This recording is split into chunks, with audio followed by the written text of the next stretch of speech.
Hi, and welcome to the Dr. Carl Callender Visiting Writer Series show. My name is Professor Suzanne Parker. I direct the creative writing program here at Brookdale, as well as our Visiting Writer Series. Today on the show, I am thrilled to be talking with Melissa Lozada-Oliva. Melissa is a performer, a poet, and a novelist. Her first book of poems was called Peluda. Her second was a novel in verse called Dreaming of You, about a poet who brings back Selena and then through a seance and then has to deal with the repercussions. Her new book, Candelaria, was recently out, and this one is a novel. So welcome to the show, Melissa. Thank you. Thanks for having me. Oh, thanks for being here. You were a 2015 National Poetry Slam championship, or champion for, if I got this right, Like Totally Whatever. Was that the poem? Yeah, it was I performed with a team, and that was the last poem that they sent up, and it won us our championship. But we all won together, and that was almost 10 years ago, which is crazy. But you had a lot of acclaim as one of the most original, fresh voices in poetry. But then you moved from, after you published your first book, to Dreaming of You, a novel in verse, to Candelaria, straight up, not in poetry, novel. So as somebody who's already working in multiple genres, I wanted to ask, what brought you to writing and storytelling at all? I think I feel like I always say this, but it does come down to like how I grew up. My family are big storytellers, and it's a big way of like how we communicate with one another. And I feel like finding kind of like understanding that everything like needs a punchline, and understanding that like, and especially slam poetry helped me understand this, that like you need to hold people's attention, and people pay attention more to emotions instead of like facts, but you can like get them to understand something really complicated if you like really emotionally tune in with them and make something exciting. And yeah, I think I wasn't necessarily always like telling stories as a kid, but I was really like attracted to being told a story. And I think I didn't learn how to tell one until I started doing slam poetry. Gotcha. Why slam poetry though? Because it has, would you kind of define what performance poetry is for folks who may not know? Performance poetry is kind of like rooted in storytelling and performance. And typically if it's competitive, it's like 3 minutes long. And that's like, and if you go over time, you get deducted points, etc. But so when it's like not in a competitive environment, it's just like poetry that's fun and read out loud. Yeah. What I wonder though, what attracted you to performance poetry rather than more, kind of the more page poetry? Was it the performative aspect? I think, yeah, initially it was the performative aspect. I went to a college that like didn't really have theater, and my high school had like a really incredible theater program, but like but didn't really get into like a lot of plays. I was lucky enough to be part of like a sketch comedy troupe there. Very nice high school. But then when I entered college, I was like, where's all of this? And the only thing that was available was kind of this like underground slam poetry thing, that was like run by the athletic director secretly. And I don't know, it was a way of me being like, okay, I get to write here and I get to perform here, and those are two things that I really like to do. It was fun. That's interesting. That's interesting. I wonder, you talked about, when you're performing, you have to hold somebody's attention. I mean, obviously.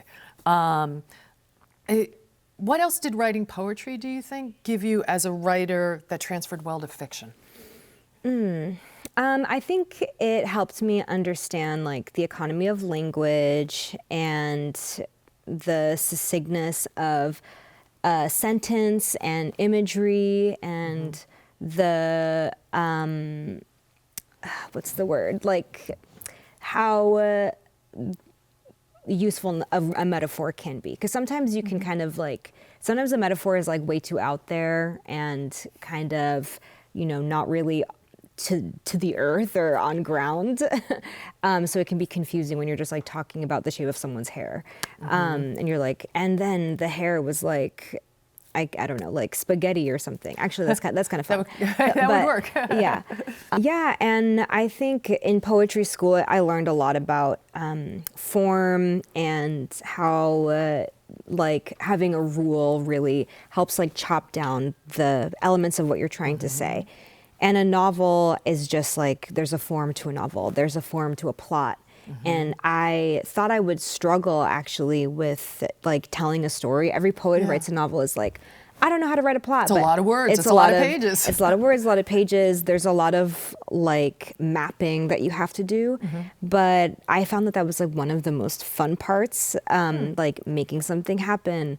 Kind of just that. Like I love a plot. I love being told a story. Gotcha. And you're a storyteller as a performance poet as well too. That makes sense because you do voice so well. Thank you. In all the books, the voice is incredibly vivid, and I think for performance poets, they tend to have really strong characterization in voices, and I wonder if that's something you feel carried from the performance scene. Yeah, definitely. I think I feel really connected to like my ear, I guess, and just like listening around to how people speak. And I think a lot of writing is done alone, but it also comes from conversations that you have with people. It comes from experiences.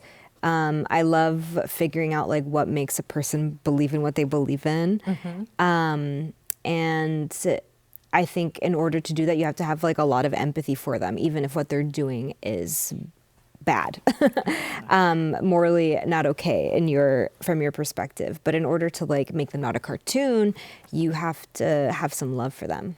Yeah, yeah. Did you ever desire to go into therapy or psychiatry? I think so many writers are just so interested. Like for a while, I thought maybe I'd study psychology. Oh man. I think I'm just like a middle child. Well, let's talk about Dreaming of You. Dreaming of You is amazing. And well, first, will you tell folks about the book? Dreaming of You is about a poet named Melissa who brings Selena back to life through a haphazard seance and the consequences that follow that. Gotcha. And it's a novel in verse. So, in other words, it's a novel via poems. Yeah. Which, if I'm going to look at the page numbers, ends up at, 177, 200 pages. That's an unusual form. And I have to think there was pushback because publishers that's a hard form to sell. Did you was you like, I am going to now write a novel in poems? How did this come to be? I was really against it being a novel in poems. I was just like being kind of annoying, and I was like, this is a rock opera. Because, I was working with my professor, Matthew Rohr, and I was like, I want to write a story with poems. And he was like, the problem with when people like attempt to do this is that they make the poems, there's a lot of weight on the poems to tell a story, and then the beauty goes away. So he was like, make sure that every poem sings. So like I wanted, like my goal was for every poem to like be able to stand by itself, like a charm on a bracelet or something. But obviously no one's gonna like buy that, so they had to call it a novel in verse. And it is a novel in verse, I'll just admit it now. So I think I wanted to tell a story, but I still wanted to write poetry. And that was a way of having my cake and eating it too. Gotcha. Yeah. Yeah. Were you happy with this book when it was done? I was. I felt really proud of it. It took a lot out of me, I think. It was part of your master's degree? It was part of my master's thesis, yeah. Yeah, okay. And as I was going to sell it, it changed a little bit, but the heart of it was still there, and I put a lot of thought and time. It took 3 years to write, so yeah. That's amazing. A lot of people's like MFA books and thesis, end up in the bottom drawer. So it's amazing to see all that hard work kind of come into this. I know, I feel very lucky, yeah. You're adapting it into a film. Did I read that correctly? Into a movie? I'm working on, I'm trying to find a way to make a screenplay out of it and shopping it around. Yeah. Wow. So are you going to turn it into a traditional screenplay and just rethinking the whole thing and the voices in it? Yeah, I'm rethinking a little bit of it. I don't know how, the sounds is really haphazard, right? So I'm like, what if there's more like technology in here? But yeah, it's fun because I get to like revisit it and almost like rewrite it. Yeah. Wonderful. Well, we're going to take a break shortly, but before we do, Candelaria is an amazing book. Thank you. And it's just so much fun. You've got horror, you've got zombie, you've got an exploration of identity, assimilation, inherited trauma. Would you describe the story of the book? Sure. So it starts out with a Guatemalan grandmother named Candelaria in the south end of Boston, and there's a devastating earthquake that hits Boston. Which is rare. Rare earthquakes don't come to Boston. Her husband is acting kind of strange, and it's strange in a way that like makes her think that she knows exactly what's going on. So she kills him, which sets off this chain of events. And so we follow her for a day, and we also follow her 3 granddaughters over the course of a year, the year before, leading up to these events. And the 3 granddaughters are what I like to affectionately call American losers. They're adrift, they're grieving a little bit, they're, are dealing with their own diaspora traumas. And it's kind of just about how they started this end of the world. And a bunch of wild stuff. Wild stuff. Wild stuff ensues. All right, wonderful. We are going to take a short break. Cool. But when we come back, we will talk more with Melissa Lozada-Oliva about her absolutely fun and wild book, Candelaria. So please come back to us after the break. Discover limitless opportunities at Brookdale, ranked the #1 community college in New Jersey. Unlock your potential with nearly 70 associate degree programs, including cutting-edge courses in our cybersecurity center, and join our competitive esports team. Elevate your educational journey with Transfer Pathways, now connecting you to a variety of prestigious New Jersey universities and colleges. Brookdale, where access, affordability, and support open doors to your future. Visit brookdalecc.edu today. Want a career in media? Covering everything from television and video production to public relations and journalism, the Communications Media Department at Brookdale prepares students for careers in all fields of media. Students can either go on from Brookdale to a 4-year college of their choice, or they can apply what they have learned to a job in the field. To learn more, connect with us at brookdalecc.edu or 732-224-2020.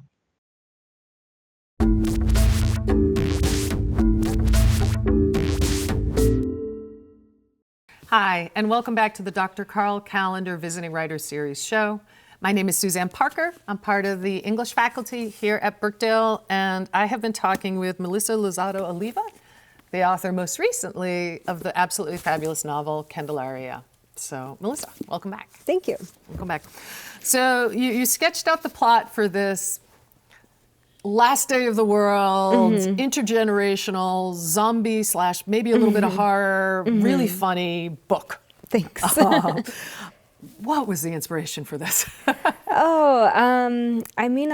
It comes from a slam poem that I wrote called How to Survive the Zombie Apocalypse as an 82-year-old Guatemalan grandmother.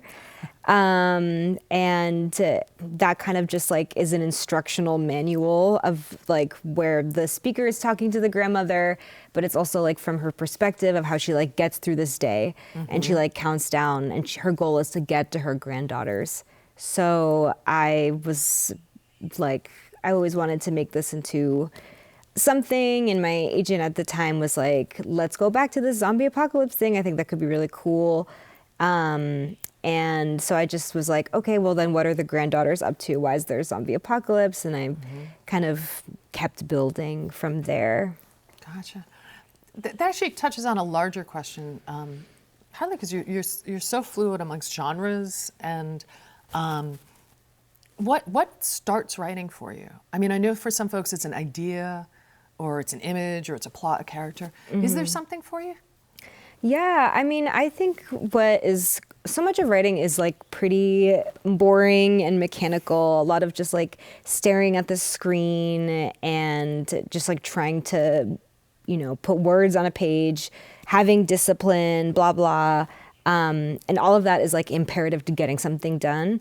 But I think what's really beautiful about the beginning of an idea is that it's like magical, and it comes from just like, there's like a line stuck in your head, like a song that has never been written before, and it's your job to write it. Or you kind of just like feel really attached to an idea in the same way that you'd have a crush on somebody or something. It's very emotional and romantic for me, the beginning of it anyway. Gotcha. Yeah. Gotcha. As we were talking about earlier, in a way, the book takes a lot of risks. It asks the reader to really go to some surreal, absurd, I'm not quite sure the word, it's not really horror. It's like cosmic soft horror. Yeah. With some zombies in there, and then caves you didn't know existed. I mean, it's so much fun. Thank you. To me, what I really admired is it's at the edge of like, oh, come on. But it's so grounded in these amazing characters who are living these, uber realistic lives. I would never call them losers, but thanks. this sense of, kind of one of them is coming out of addiction issues. The other one is working in a yoga studio, the one who's recovering is, punching tickets at a movie theater, a job that probably won't exist anymore in a few more years. And I found that everyday life was so beautifully and realistically depicted for its boredom, its grunginess, that it balanced where you asked us to go, because we were always tethered to reality in the end.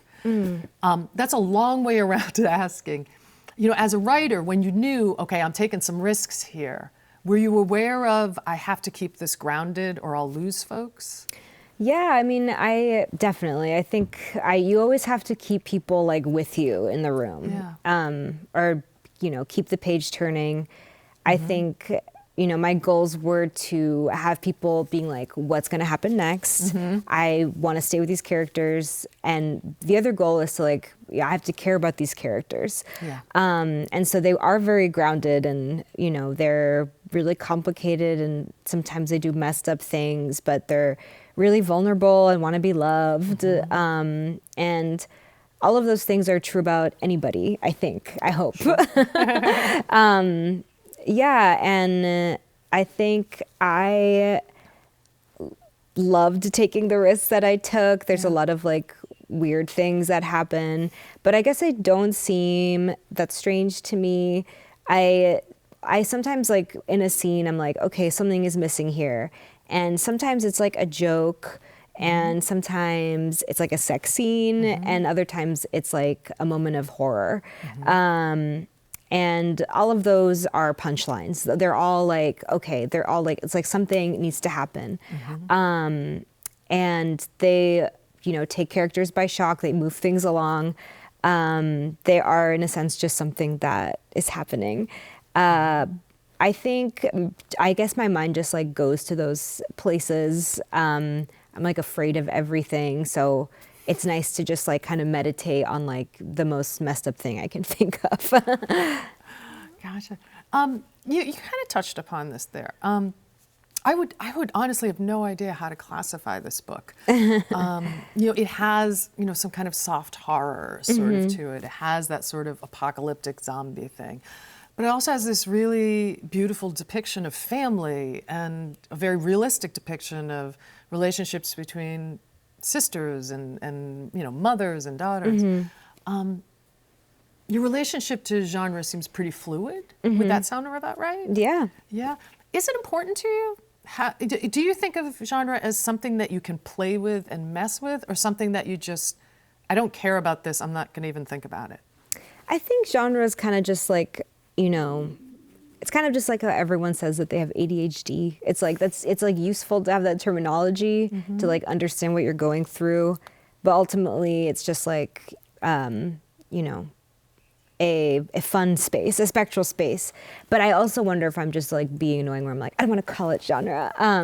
Because I think it also taps into like the special romantic magical space of writing, where to me I don't like feeling categorized like that. But yes, I do love like I love horror, and I love comedy, and I love this thing that Kelly Link coined called nighttime logic, which it's basically, my interpretation of it is something that is only scary because you're alone, or something that only makes sense in the nighttime. And in the daytime, you'll be like, okay, it doesn't make sense. And it's not surrealism. It's not, you know, my hands are spaghetti, and there's a spaghetti again.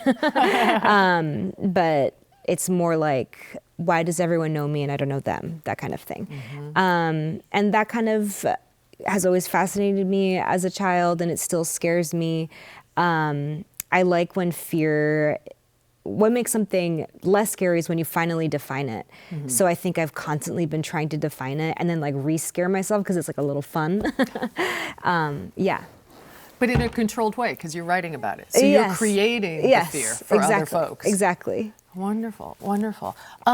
So you have 4 points of view in this. The 3 daughters and the grandmother. So it was inspired by the poem, you said. Why do they, because it alternates chapter to chapter, you know, roughly. What provoked the decision to give everyone a voice? Why not just go with the grandmother? I know. I mean, there's alternate universe where it's just a novel about the grandmother. Oh, really? Yeah, I think that would have been fun and interesting. But I don't know. I wanted to just like show that we're all like interconnected, and the sisters don't even like really see each other until the end of the book. And all of their problems kind of come to an end once everyone is finally together. And I wanted to depict how like we're always thinking of each other even when we're not close to each other, and how this like sisterly relationship can be really complicated but really special. And how whatever has happened to the grandmother in her life lives on in these 3 granddaughters. Wonderful. Was there one that came easiest to you? One of the voices? I think, so they're all like in third person, but I do think like, you know, I do tap into all of like their thoughts and stuff. That's true. They are. Yeah. I actually do know this, but yeah, they feel really different. We're so there. Yeah, so I guess writing one of the characters, not in the voice. I guess Candy was really fun and easy just because there's so much like energy behind her. She's really angry, and her anger makes her really funny. And so it was like really easy. There was just like, she had like a lot more battery. So it was really easy to like write with that battery. And it was fun writing the other sisters too. Which one was hardest? I think the hardest one was Bianca. Really? Why? Yeah. Just because I had to do more research about archaeology. I'm like, whatever she did. About archaeology, and I was trying to make someone, my prompt for her was like, okay, who is like the opposite of me? And I'm like, she's like no fun. She takes everything really seriously. And then so I started being annoyed at her. But then I was like, maybe this is personal. I'm like annoyed at myself or something. But yeah, I was like creating this like opposite character. So that was like a little difficult. Oh, that's wonderful. They are all so absolutely vivid on the Thank page. you. So last question before we wrap it up is, are you working on something now? I am. I have, well, I just turned in yesterday Oh, wow. a collection of short stories that will be out next year. Congratulations. Thank you. It's called Beyond Reasonable Doubt, Jesus is Alive. And Beyond reasonable doubt, Jesus is alive. Jesus is alive, exclamation point. Is Jesus in it? A little, slightly. Spoiler, I know. It's more about like women dealing with their demons, Wonderful. whether it's like an ex-boyfriend or jealousy, or a weird teacher. Great. So now we've got a book of poetry, we've got a novel in verse, we've got a novel, Yes, a collection of short stories, Yep. and a film on the way. possibly.